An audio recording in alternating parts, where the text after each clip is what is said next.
There's a real simple Zeus fastener. Oh, I'm not done. I'm not ready. Oh. I'm not ready. There's a real simple, Ray, there's a real simple Zeus fastener tool in that box that I put in there. Got it, Rick. If you need to get it. We're just gonna, I want to describe parts. Okay. And I'll try to remember as many things as I can. It's your car. If No, anyone's it's not. Well, okay, it was your car. You're the most knowledgeable. Well, there is one other guy, Okay. my crew chief, Bruce Blackstone. I'm going to start at this corner and walk all the way around the car. And when we get to the A-pillar, maybe you can go back to the door there. Okay. Okay. First item of business, the air dam. This is an S10, a first generation S10 air dam with a splitter. I made the splitter out of 50-51 3/16 aluminum. These cover the headlights. That's one of the things that puts it into the altered category rather than a production category. The fuel cell is an 8-gallon fuel cell, and right now it's got about 5 gallons of VP 101 octane pump gas. And it's got stable in it too. These two batteries are all we have for power. We don't run an alternator because it takes too much horsepower. This is a Carter standard fuel pump, low pressure. This is a inertia switch. It's required for the electric fuel pump. If you slam the door hard enough, it'll trip it. Ask me how I know. The tank is vented for rollover. It's vented all the way around and out. The convertible cocktail shakers are in this car, all 4 of them. One of the first things I learned from a guy named Ron Cohen, who's a legendary land speed guy, and nobody's ever heard of him in the Corvair world. He ran the fastest ever Corvair pass at Bonneville, 176 miles an hour. It was a one-way pass, you couldn't back it up. He said put 350 pounds in the truck. There's 3 pieces of lead in the trunk.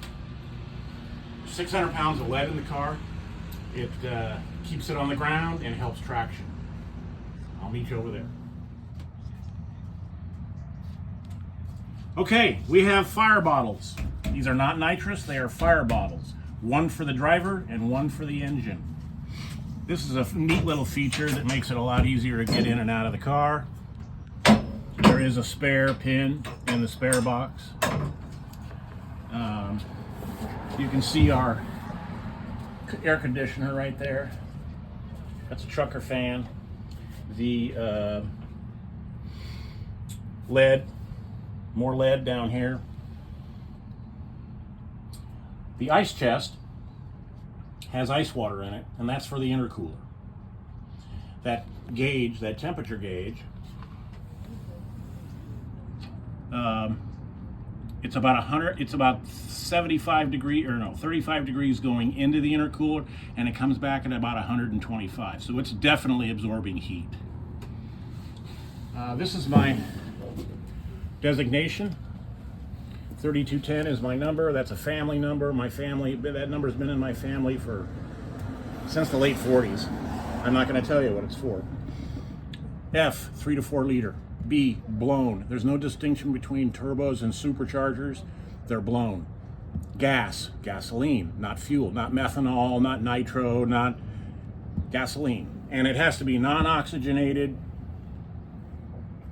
There's more, but I can't remember. Alter. That's the second level of modified aerodynamic body features. The air dam. We'll get to the spoiler back there. Roof rails are legal in all classes. They keep the car straight. Okay. Oh, one more thing on the front suspension. It's bottomed out.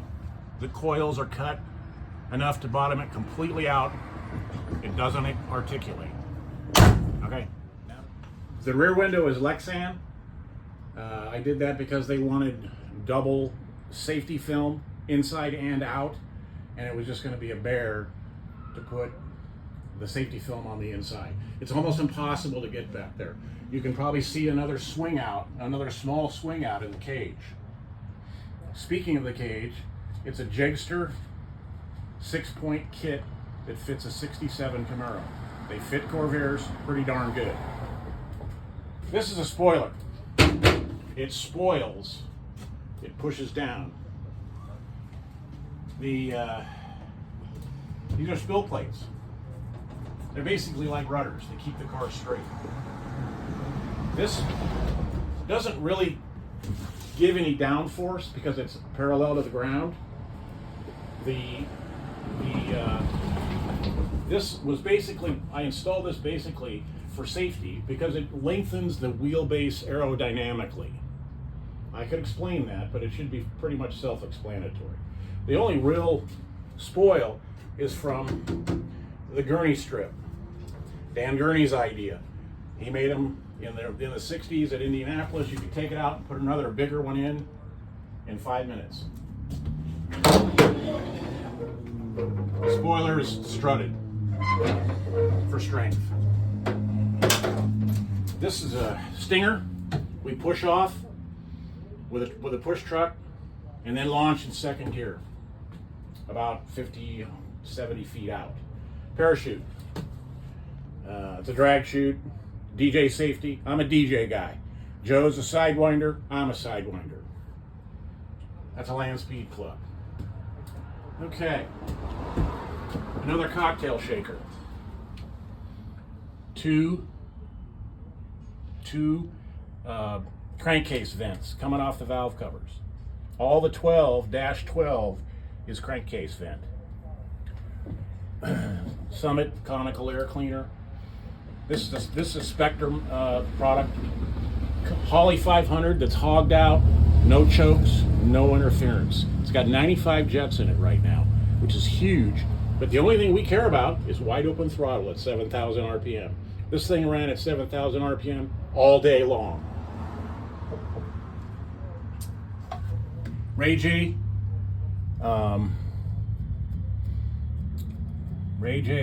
E-Flow. And typically used on tractors and airplanes. Bigger, better, and bigger is more. Yes. And over here we have the water injection tank, which is controlled by a pressure switch in the plenum. And this is the water injection fitting. It blows straight into the turbo, into the impeller, and what's the word? I can't remember. Chops it up. This is a filter for the water injection. These are the water intercooler lines coming from the ice chest. I designed this, I made a cardboard model out of it, and I had a turbo guy in Van Nuys build that for me. Okay, 3-inch into the plenum. When we put the plenum in, we gain 10 miles an hour from one event to the next because of the available volume of fuel air mixture. And then a 4-leg down to a 140 setup. It's got stock intakes, but everything else on the inside of the engine is a race car stuff. This is where I spray it to start it, because there's 15 feet of tubing from the carburetor to the combustion chambers, some form of variation or not. Spraying it makes it start like that. Otherwise, you're cranking and cranking and cranking and waiting for the fuel to get all the way down and around. It's a cool canister for the fuel. You put ice in it. Alternator delete. That's a Ballard item, and I got it from Tom Schrum. May he rest in peace.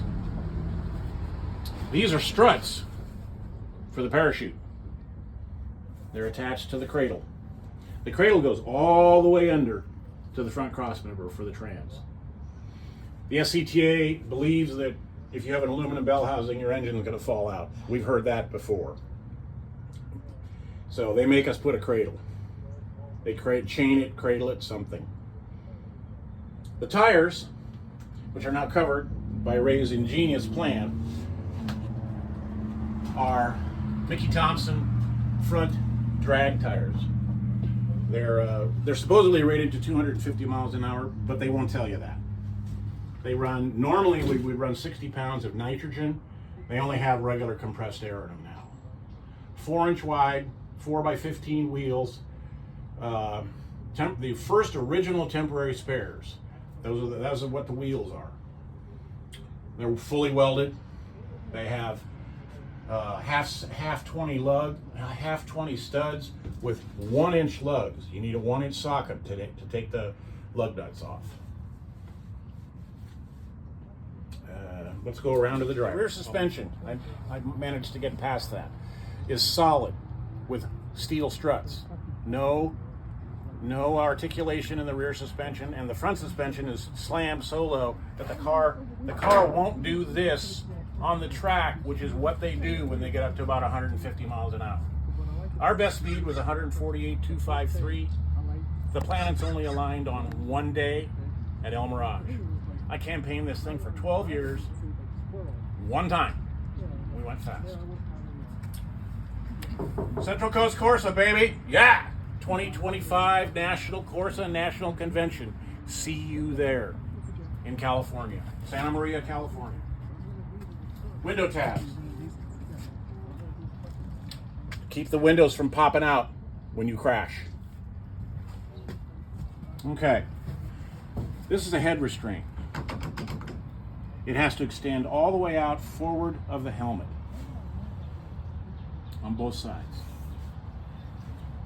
DJ 5-point belts. You can see more lead over there. All the roll bar pad, mostly everywhere. Okay, your control panel. Obviously, eject is a joke. Yuck, yuck. That's a O2 mixture on the left. Starter button. Oh, there's a remote starter button in the engine compartment, and that's the way to start it. That's a whole separate thing. I will walk you guys through it the first time you start it. You're going to call me. Fuel, water. Water is the intercooler. Ignition. The big red switch, the big red tail light comes on. Oil. When we had a generator in it, that was the generator light. We don't run the alternator in it anymore. Obviously, horn is a spare. Those are the two fire. One for the driver, one for the engine. And don't accidentally push those. It is a mess. It's cold fire, which is a Dietz. Jim Dietz designed that the first time. May he rest in peace. And his son-in-law, Joe, from DJ. I forget Joe's last name right now. Okay, boost gauge, oil pressure, oil temperature. There's a cylinder head temperature way down in there that, the only thing I look at when I'm driving in this thing is the tach. That's it. I don't look at anything else. When do I shift? It's a removable steering wheel. This safety net is now riding in Robert Boxleyan's Land Speed Corvair. I loaned it to him. Maybe I'll get it back. Maybe I won't.